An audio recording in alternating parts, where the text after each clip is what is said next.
మన ఇంటర్వ్యూ ఏమవుతుందో. రే రవి, రిలాక్స్డ్గా ఉండరా.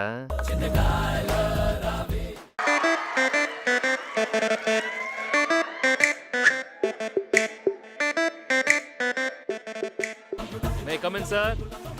Come in. Good morning sir. 10th pass అవడానికి 6 ఏళ్ళు పట్టింది. కంప్యూటర్ గురించి నీకేం తెలుసు? అలా అడగండి చెప్తాను.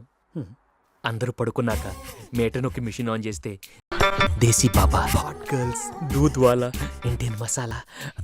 నాకు ఇప్పుడే తెలిసింది. వెల్ మిస్టర్ చింతకాయల రవి, నీ టాలెంట్కి సాఫ్ట్వేర్ ఉద్యోగం రాదయ్యా.